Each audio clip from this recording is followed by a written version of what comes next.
Droit ou obligation de visite?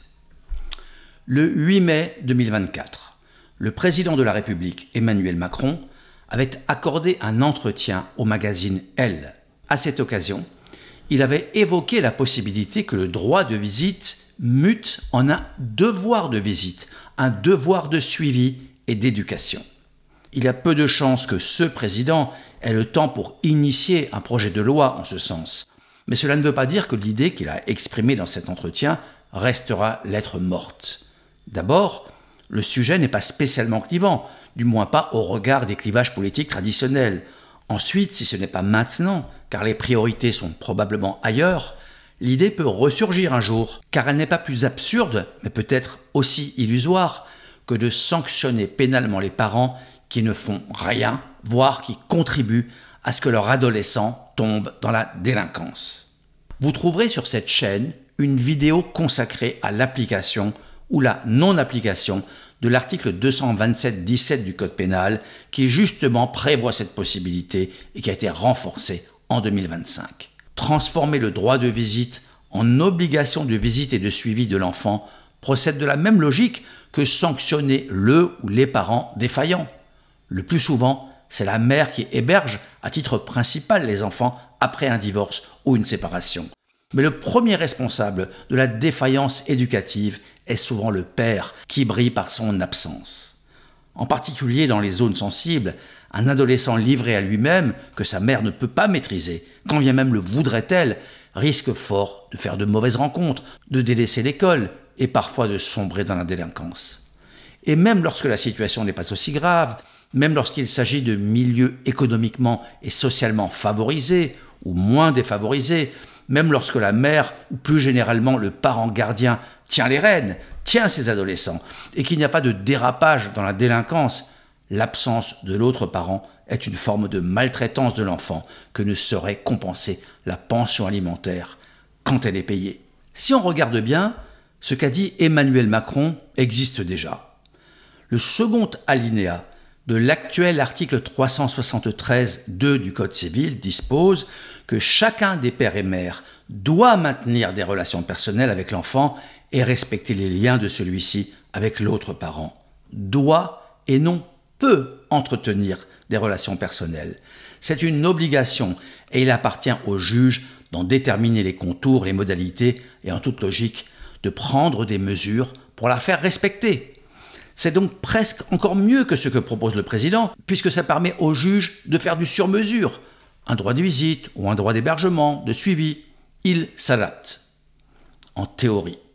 Mais en pratique, cette formulation est très vague et floue.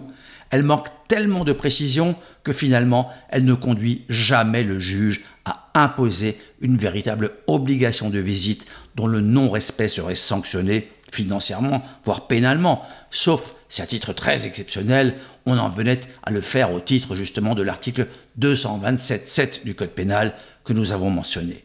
Mais là, on serait dans la répression après une défaillance parentale aux conséquences dramatiques et même parfois criminelles dans la pire des hypothèses.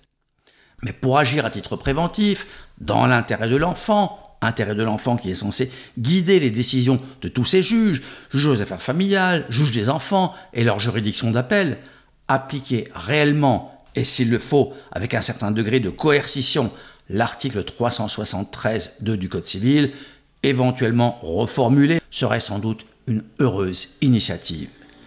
Mais là aussi, tout ou presque est déjà dans la loi, car le troisième alinéa de ce même article 373.2 du Code civil nous dit que, à cette fin, à titre exceptionnel, à la demande de la personne directement intéressée ou du juge aux affaires familiales, le procureur de la République peut requérir le concours de la force publique pour faire exécuter une décision du juge aux affaires familiales, une convention de divorce par consentement mutuel, etc.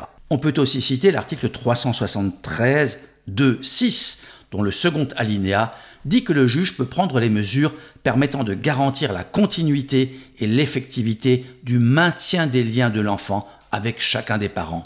Et un peu plus loin, cet article dispose que le juge peut même d'office ordonner une astreinte pour assurer l'exécution de sa décision. Ça veut dire une sanction financière à chaque fois que sa décision n'est pas respectée. Et s'il s'agit du non-paiement de la pension, il peut même condamner le débiteur à une amende civile de 10 000 € au plus. Donc, on a déjà tout dans la loi, en tout cas pas mal de choses. Pourquoi ça ne marche pas quand il s'agit de l'appliquer aux parents, au père le plus souvent, qui se désintéresse de son enfant sur le plan éducatif ou qui n'exerce pas son droit de visite? En pratique, toutes ces dispositions coercitives visent celui qui ne ramène pas l'enfant après un droit de visite, qui déménage sans laisser d'adresse, qui empêche l'autre parent d'exercer ses droits sur l'enfant, qui ne paye pas sa pension, et pas celui qui a un droit qu'il n'exerce pas. Certes, il y a l'obligation de maintenir des relations, mais ça ne veut pas dire grand-chose, ce n'est pas précis, pas concret. Et puisqu'on parle de pratique, je vous invite à visionner la reconstitution d'une séance de médiation familiale que nous avions réalisée il y a quelques années. C'est le médiateur qui avait écrit le scénario autour d'un père qui ne peut pas exercer son droit de visite, en partie parce que son fils, qui n'est plus un petit gamin, a mieux à faire les week-ends que de se coltiner son vieux. C'est pas du langage juridique, mais c'est ça la réalité. Du moins, ça peut aussi l'être. Et dans ce cas, il est difficile de blâmer les parents. Eh bien, il n'y a qu'à pas les blâmer. Mais rien n'interdit d'appliquer tout ce qui figure déjà au Code civil dans les autres hypothèses. Et si les juges ont du mal à le faire et à le comprendre, on peut effectivement changer la loi pour mettre les points sur les i, comme l'a suggéré le chef de l'État, tout en laissant aux juges la souplesse permettant de s'adapter à chaque situation. Le problème, et on le voit notamment en matière pénale, c'est que certains juges ont tendance à utiliser cette souplesse jusqu'à ses limites, quitte à s'écarter de l'esprit de la loi votée par le Parlement. La rédaction de la loi est un art complexe. En tout cas, le droit de visite n'est pas une obligation de visite, mais ne pas maintenir de relation avec ses enfants après une séparation, voire même sans qu'il y ait séparation, car les parents défaillants, ça existe aussi dans ce cas de figure, cela est une faute théorique et abstraite, sans aucune conséquence juridique dans l'immense majorité des cas. Merci de votre écoute et pensez à vous abonner à cette chaîne Questions de droit pour être tenu au courant des prochaines vidéos, car il y en a sans cesse de nouvelles. À bientôt donc.